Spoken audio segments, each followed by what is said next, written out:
అలాంటి పరిస్థితి పోవాలని చెప్పి కోరుకున్నాను. ఈ రోజు మీరు ఒక్కసారి ఆలోచిస్తే ఈ ముఖ్యమంత్రికి ఏమైనా సిగ్గు అనే మాట ఉంటే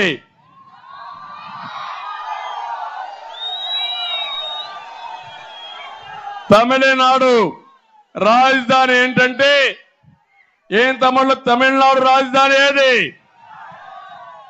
తెలంగాణ రాజధాని ఏది? కర్ణాటక రాజధాని ఏది? ఆంధ్రప్రదేశ్ రాజధాని ఏది? ఏది ఆంధ్రప్రదేశ్ రాజధాని? తిక్కలోడి మూడు ముక్కలాట. అవునా కాదా? తిక్కలోడు మాట్లాడుతున్నాడు, మూడు రాజధానులు చేసేసాడంట. అంటే మూడు ముక్కలాట అంటే తమాషా అనుకుంటున్నావు. అందుకే ఆ తిక్కల వాడికి వాతలు పెడితే మాట్లాడడం మానేస్తారు. కనీసం అంటే రాజకీయం అంటే తమాషా అనుకున్నాడు. మోసాలు చేసినంత ఉంటే ఈ వ్యక్తి ఈరోజు ఒకటే ఆలోచిస్తుంటే ఏం చెప్పినా నమ్మేస్తారని ఈ మూర్ఖులు అనుకుంటున్నారు. రాజధాని అంటే 4 బిల్డింగ్లని. 4 బిల్డింగ్లు అయితే ఎప్పుడో కట్టేశా నేను. ఒక అసెంబ్లీ కట్టా, ఒక సెక్రటరియట్ కట్టా, ఒక హైకోర్టు కట్టా. ఈ 4 బిల్డింగ్లతో రాజధాని కాదు. రాజధాని అంటే ఆంధ్రుల ఆత్మగౌరవం, ఆంధ్రుల ఆత్మవిశ్వాసం. ప్రతి ఒక్కరూ గర్వంగా చెప్పుకునే నా రాజధాని అమరావతి, నా రాష్ట్రం ఆంధ్రప్రదేశ్, నా రాజధాని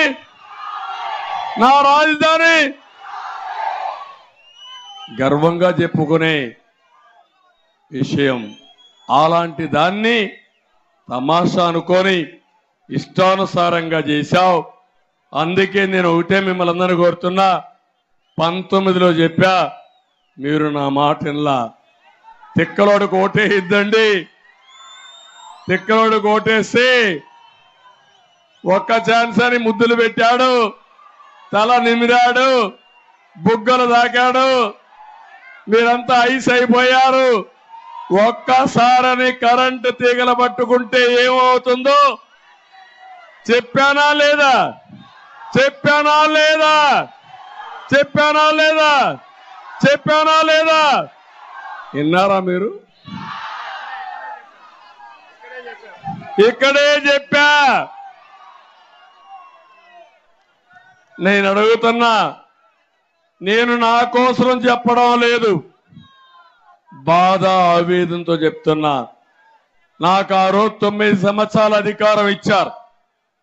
95 నుంచి 2004 వరకు ఒక్కరోజు 1 గంట కూడా నేను వృధా చెయ్యలేదు.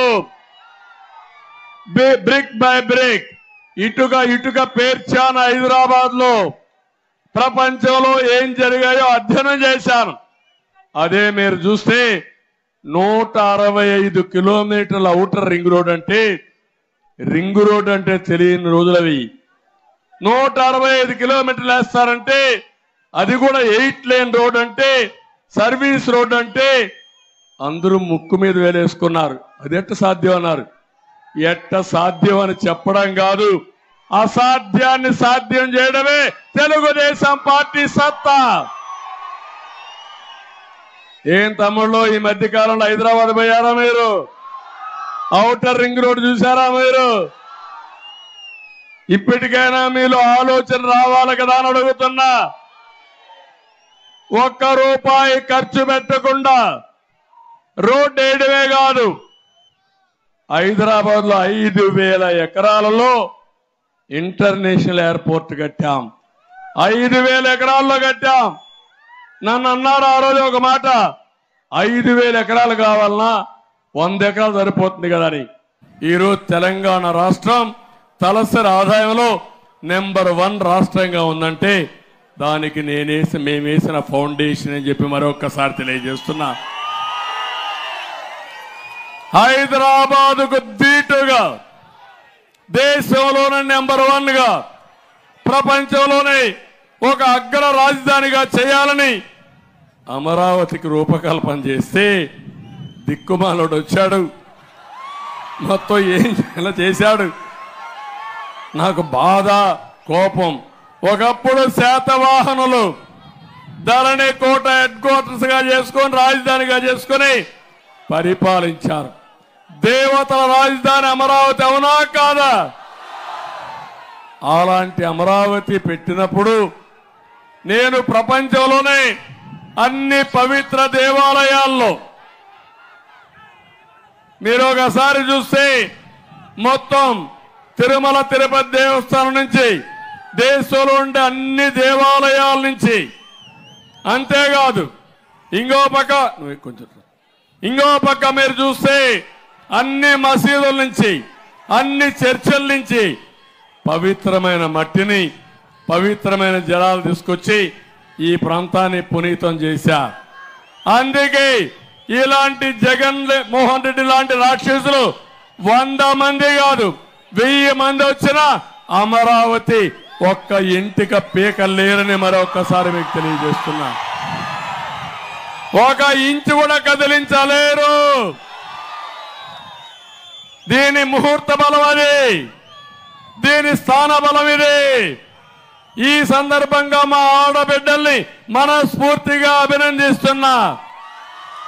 అమరావతి జేఏసీ బ్రహ్మాండంగా పోరాడారు. 3000 కేసులు. ఎన్ని విధాలుగా మిమ్మల్ని అవమానించారో చూశా. అడుగడుగున అవమానాలు, పోలీసుల హింస, మీరు పడిన బాధలు నాకు ఇప్పుడు కూడా అర్థమైనాయి. కొంతమందిని పోలీస్ స్టేషన్లో పెట్టారు, జైల్లో పెట్టారు. మీరు ఇక్కడి నుంచి, రాజధాని నుంచి దేవస్థానం అని, న్యాయస్థానం టు దేవస్థానం ర్యాలీ పెడితే మా ఆడబిడ్డలు భోంచేయనీయకుండా రోడ్డు మీద మట్టిలో కూర్చొని మీరు భోంచేసి మీ దీక్ష విరమించకుండా ముందుకు పోయారంటే చరిత్రలో, అమరావతి చరిత్రలో ఈ ఉద్యమకారులైనటువంటి వీర నారీమణులు మీ యొక్క చరిత్ర తప్పకుండా ఉంటుందని చెప్పి కూడా నేను మీకు తెలియజేస్తున్నా. అది మీరు చేసిన త్యాగం, మీరు పోరాడిన విధానం. అందుకే అమరావతి నిలిచింది, అమరావతి గెలిచింది. మన రాజధాని అమరావతి. విశాఖపట్నాన్ని అభివృద్ధి చేస్తాం, కర్నూలుని అభివృద్ధి చేస్తాం. నేను మోసమైన మాటలు చెప్పాను. విశాఖపట్నాన్ని ఒక ఆర్థిక రాజధానిగా చేస్తాం, కర్నూలుని ఒక బ్రహ్మాండంగా అభివృద్ధి చేసి అభివృద్ధి చెందిన నగరంగా తయారు చేస్తాం. ఆంధ్రప్రదేశ్ ప్రజల కోరిక, 5 కోట్ల మంది ఆశ, 5 కోట్ల మంది డిజైర్ ఇది.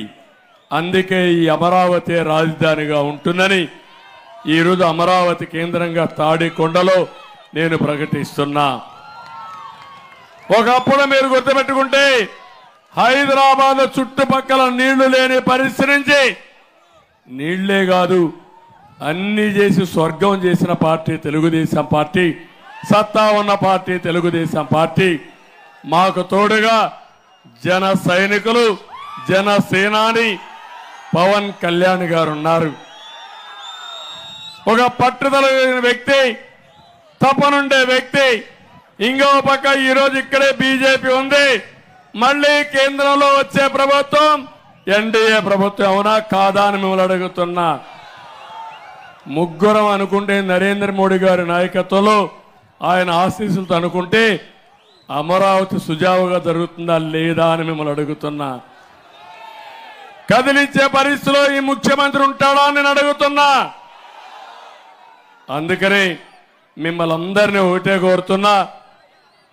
జూన్ 4వ తారీఖున సగర్వంగా ఎన్నికల రిజల్ట్స్ వచ్చిన రోజున అమరావతి రాజధాని అని మీరు పెద్ద ఎత్తున ఉత్సవాలు జరుపుకునే, వేడుకలు జరుపుకునే రోజు సిద్ధమా తమ్ముళ్ళు అని అడుగుతున్నా, సిద్ధమా ఆడబిడ్డలు అడుగుతున్నా, సిద్ధమా తమ్ముళ్ళు అని అడుగుతున్నా. సిద్ధమైతే గట్టిగా చప్పట్లు కొట్టండి.